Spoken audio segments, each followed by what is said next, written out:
In this clip, we will use links to connect the unit models that we inserted into the flowsheet in the previous exercise.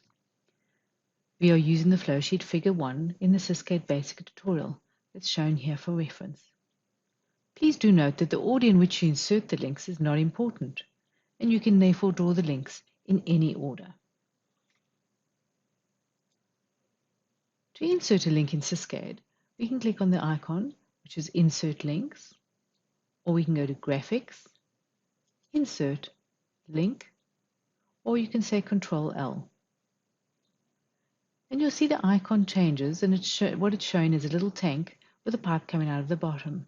And this is where we show the source unit for the link. So my first source unit will be the second feeder down here. So if I click on this there, and the icon has now changed to be a tank with a link going into it. And it's saying, what is the destination of this link? And I'll click down on this agitated tank.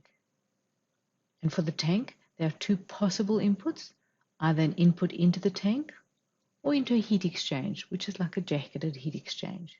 In our case, we must choose input. And SysCAD will draw an automatic line. If you like the line and you accept it, you can just click on Next to draw the next link.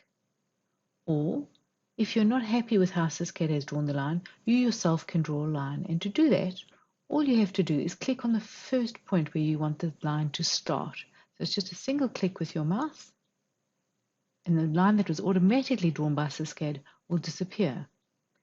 And then you can click for the next point that you want where the line must turn. And if you hold down your left mouse button, you'll get these crosshairs which allow you to line it up with the tank below, because that's where I want the final point to be. When I release the left mouse button, SysCAD will draw a straight line to that point, and then I can draw my third point there. So that's how you can draw your own line if you do not like the link that SysCAD has drawn for you. When you finish your first line, we can start our second line by clicking on the Next button. So Next, and again the mouse pointer changes to the source pointer. And if I click on this feeder, that's my source. And again, this link will go to this tank. So I click on the tank. And now you can see, I'm going to the input, and now we've got 19 connections left. So each tank can have 20 inputs. And this time I'm going to accept the default link that was drawn by SysCAD and just click on Next to draw my next link. And the next one will be from the top feeder. And this time it will come down to this tank, the autoclave. Again, it asks me which connection, and I'll click on Input, and SysCAD has attempted to draw the link. And again, I'm going to accept the default link that it's drawn for me. So I click on Next. My next link is from the bottom feeder, again to the autoclave. And again, it asks me which connection, and I'll say the input. And again, I'm going to accept the link. Next. And this time I'll say from the agitated tank. And here I can have it either from the output for the heat exchange.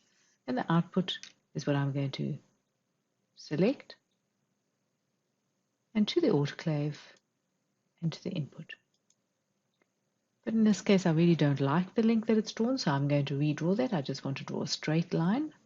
So I'll click on the first point where I want the line to start. I'll just click once and release. And that automatic line has disappeared. And then I'll click for the last point. And there we are. We've now got a straight line. Two more links are left. So if I say Next, I can draw a link from the autoclave output up to the feeder. And I'll accept that default link. Next, for my last link, is from the autoclave, the output again, to this last feeder. And I'm happy with all of those. I say OK, and you'll see the grid lines have disappeared and my links have all been drawn. And this would be a good time to save your project.